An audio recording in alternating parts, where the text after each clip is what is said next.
తెలంగాణ భవన్లో మంత్రి జూపల్లి కృష్ణారావు మాట్లాడుతున్నారు. ఇప్పుడు లైవ్ చూద్దాం. ఖర్చు పెట్టలే మీరు పోనీ ఎంత ఖర్చు పెట్టినా మీరు చెప్పండి. ఈ రెండు అంశాలపైన నా మాటకు నేను కట్టుబడి ఉన్నా. ఇప్పటికి గడిచిన 3 రోజులు జరుగుతూ ఉంది. ఈ యొక్క మీడియా ద్వారా, టీవీలో ద్వారా, పేపర్ ద్వారా ప్రజలు మొత్తం చూస్తూ ఉన్నారు. ఎవరు తప్పించకపోతా ఉన్నారు, ఎవరు పారిపోతూ ఉన్నారు. సో డెఫినెట్గా మీరు అది ఏర్పాటు చేయకపోతే, మీరు ఏర్పాటు చేసి పిలిస్తే ఎనీ ఫంక్షన్ హాల్ మీరు సాగు చూపిస్తారు. ఎన్టీఆర్ భవన్ అని, కమిటీ హాల్ మేము రాలేమని. మీరు చూపించిన ఎనీ ఫంక్షన్ హాల్ నేను హైదరాబాద్ కిరాయి నేను కడతా, రుజుడానికి సిద్ధంగా ఉన్నాం. అయినా కూడా మీరు స్పందించకపోతే డెఫినెట్గా మీరు ఇప్పటికే పారిపోయినరు, తోక ముడిచిండ్రు. మీరు వారిపోయినా మిమ్మల్ని ప్రజలు వదిలిపెట్టరు, మిమ్మల్ని ప్రజలు పట్టుకుంటారు. పాలమూరు జిల్లా ప్రజలైనా, రంగారెడ్డి జిల్లా ప్రజలైనా, ఇది నల్గొండకు పోతా ఉంది కూడా నల్గొండ జిల్లా ప్రజలైనా ఈ ప్రాజెక్ట్ ఆపమని చెప్పినందుకు ఖచ్చితంగా మిమ్మల్ని పట్టుకొని ప్రజలు మీకు బుద్ధి చెప్పే పరిస్థితి వస్తుంది. ఇలా ఇంత స్పష్టంగా ఇలా ఇన్ని జరుగుతూ ఉంటే కూడా ఉద్యమంలో కలిసి రాకపోతుంది. ఈ రోజున కూడా తెలంగాణ వచ్చినాక కూడా తెలంగాణను విపరీతంగా ఇబ్బందులు పెట్టే కాలం చేస్తూ ఉంటే పోనీ చివరగా ఒకటే సవాల్.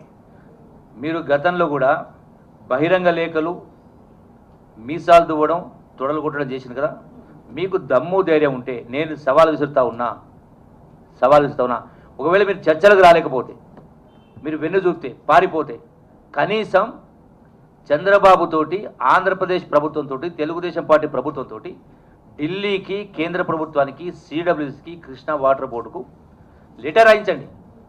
ఈ పాలమూరు ఎత్తిపోతల పథకానికి సంబంధించి మాకు అభ్యంతరం లేదు, తెలంగాణ రాష్ట్రం, తెలంగాణ ప్రభుత్వం కట్టిన ప్రాజెక్టుకు మాకు అభ్యంతరం లేదని చెప్పని స్పష్టంగా మీరు లెటర్ రాయించండి. అది కూడా మీకు చేతకపోతే, మీరు చేయకపోతే, ఇలా గౌరవ ముఖ్యమంత్రి కేసీఆర్ గారు అన్న మాట నిలబెట్టుకొని ఇలా 65 సంవత్సరాల కళ గౌరవ ముఖ్యమంత్రి కేసీఆర్ గారు 35,000 కోట్లతోటి ఇలా 10 లక్షల ఎకరాలకు నీళ్ళు ఇచ్చే కార్యక్రమం, హైదరాబాద్ పట్టణానికి, జంట నగరాలకు తాగునీరు ఇచ్చే కార్యక్రమం చేసి ఇంత పెద్ద ఎత్తున చేస్తూ ఉంటే, మీరు అడ్డుకునే కుట్రలు చేస్తూ ఉంటే, తెలుగుదేశం ప్రభుత్వం, ఆంధ్రప్రదేశ్ ముఖ్యమంత్రి చేస్తూ ఉంటే, మీరు వాళ్ళకి తల ఊపి వాళ్ళకు వంత పాడుతూ ఉన్నారంటే ఎట్లా ప్రజలు సహిస్తారు? మరి డెఫినెట్గా ప్రజలు తిరగబడే రోజు వస్తుంది ఖచ్చితంగా. నేను విజ్ఞప్తి చేస్తూ ఉన్నా ఈ సందర్భంగా, రాష్ట్రంలో, తెలంగాణ రాష్ట్రంలో ఉన్నటువంటి అన్ని రాజకీయ పార్టీలకు, అంటే తెలుగుదేశం పార్టీ ఆంధ్రప్రదేశ్ ప్రభుత్వం వ్యతిరేకిస్తూ ఉంది కాబట్టి, అట్లాగే డెఫినెట్గా వైఎస్ఆర్సీపీ కూడా రియాక్ట్ కావాల్సిన అవసరం ఉంది. వాళ్ళు లెటర్ రాయాల్సిన అవసరం ఉంది డెఫినెట్గా. అందుకనే మిగతా పార్టీలకు, అడ్డుకుంటున్న పార్టీలు తప్ప, ఆపుతున్న పార్టీ తప్ప, మిగతా పార్టీలు కూడా ఒక తాటిపైకి వచ్చి ఇలా రైతు కూలీలు కావచ్చు, విద్యార్థి లోకం కావచ్చు, కుల సంఘాలు కావచ్చు, జేఏసీలు కావచ్చు, ఇవన్నీ కూడా డెఫినెట్గా ఈ ప్రాజెక్టు సంబంధించి, పాలమూరు ఎత్తిపోతలకు సంబంధించి ఒత్తిడి తీసుకురావాల్సి ఉంది. మనం ఏ విధంగానైతే ఖచ్చితంగా తెలంగాణ ఉద్యమంలో రకరకాల వినూత్నమైనటువంటి ఉద్యమాలు చేసి ఏ విధంగా అయితే ఒత్తిడి తీసుకొచ్చి, ఢిల్లీ పైన ఒత్తిడి తీసుకొచ్చి ఏ విధంగా తెలంగాణ రాష్ట్రాన్ని సాధించుకున్నామో, ఖచ్చితంగా అదే ఉద్యమ స్ఫూర్తితోటి ఇలా అందరం కూడా ఒకదాటిపైకి వచ్చి ఖచ్చితంగా ఆంధ్రప్రదేశ్ ప్రభుత్వం ఈ యొక్క తెలంగాణ పాలమూరు ఎత్తిపోత పథకాన్ని అడ్డుకునేటువంటి కుటిల యత్నాలను తిప్పికొట్టాల్సి ఉంది, అడ్డుకోవాల్సి ఉంది. మనం ఖచ్చితంగా ఉద్యమించాల్సిన అవసరం ఉంది చెప్పని ఈ వేదిక ద్వారా ఇలా నేను విజ్ఞప్తి చేస్తా ఉన్నా. Thank you. ఇక వాళ్ళు నేను స్పష్టంగా మళ్ళీ చెప్పిన, ఫంక్షన్ హాల్ తీసుకొని మీరు మాకు మేము ఇన్ఫార్మ్ చేస్తే మీరు వస్తలేరు. మీరు ఎక్కడ పిలిచినా, ఏ ఫంక్షన్ హాల్ తీసుకున్నా హైదరాబాద్ జంట నగరాలలో ఓపెన్ డిబేట్ తోటి, రాష్ట్ర మీడియా సమక్షంలో, రాష్ట్ర ప్రజలు మొత్తం చూసే విధంగా లైవ్ టెలికాస్ట్ తోటి ఈ రెండు అంశాలపైన మేము రుజువు చేయడానికి సిద్ధంగా ఉన్నాం. చేయలేకపోతే ఒక మంత్రిగా ఉండి కూడా నేను ఇచ్చిన ఛాలెంజ్కి నేను కట్టుబడి ఉన్నాను చెప్తా ఉన్నాను. అయినా మీరు రాకపోతే అర్థమవుతా ఉంది, మొత్తం ప్రజలు చూస్తూ ఉన్నారు.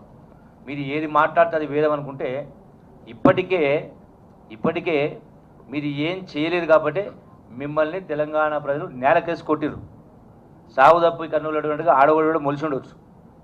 డెఫినెట్గా రేపు అది కూడా పునాదులు లేకుండా చేసే కార్యక్రమం జరుగుతుంది. పునాదులు కూడా లేకుండా ఖచ్చితంగా తెలంగాణ రాష్ట్రంలో సీమాంధ్ర పార్టీలకు ఖచ్చితంగా గోరీ కట్టేటువంటి కార్యక్రమం చేస్తారు ప్రజలు. Thank you.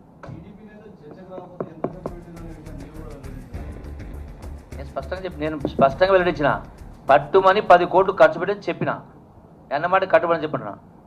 పోనీ ఎంత ఖర్చు పెట్టినా వాళ్ళు చెప్పండి. పాలమూరు ఎత్తిపోత పథకాన్ని గురించి అబద్ధాలు మాట్లాడుతున్నారు కదా, ఆపమని రాయలేదంటారు కదా, రుజువు చేస్తామన్నా కదా. నేను ముక్కు నెలకు రాస్తా చెప్తున్నా. మీసాలు దివ్వడం తొడగొట్టడం కాదు, ప్రజల ముందుకు రావాలా. మైదానం వదిలిపెట్టి పారిపోయి ఎక్కడో కూర్చొని ఏదో మాట్లాడితే ప్రజలు హర్షించరు.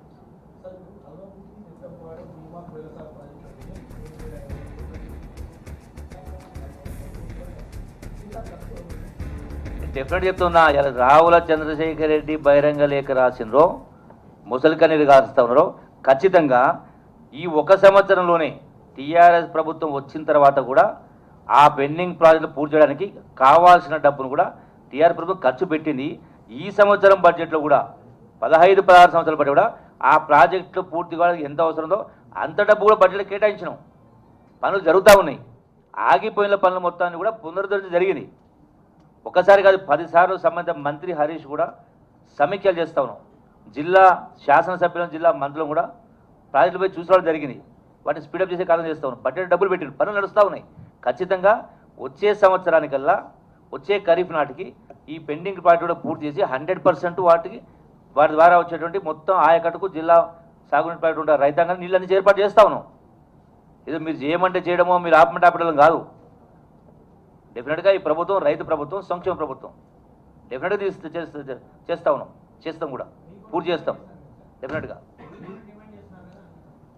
సొల్లు కబుర్లు మాట మస్తు మాడతారు.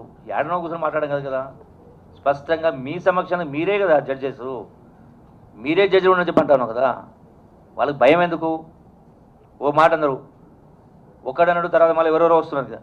అరే మీకు మా శాసనసభ్యులు ఇలా గోల బాలరాజు అయినా లేకపోతే ఏమో వెంకటేశ్వర గారు, నాగం సారీ మా మర్రి జనార్దన్ రెడ్డి గారైనా ఎవరున్నా మీకు భయం అయితే కూడా చెప్పండి. నేను ఒక్కడే వస్తాను, నాకే అభ్యంతరం లేదు. మీరు చంద్రబాబు తొలకొచ్చుకుంటారా? ఇంకెవరు తొలకొచ్చుకోండి. వేరే రెడీ. అదే పట్టుమని 10 కోట్లు ఖర్చు పెట్టలేదని చెప్పి నేను అన్న మాట కట్టుబడి చెప్పంటున్నా. ఈ రెండింటిని రుజువు చేస్తా అంటున్నా. ముక్కు నెలకు రాస్తా అన్నా. ఫంక్షన్ హాల్ కిరాయి నేను కడతా అన్నా. ఇంకేం రోగం మీకు?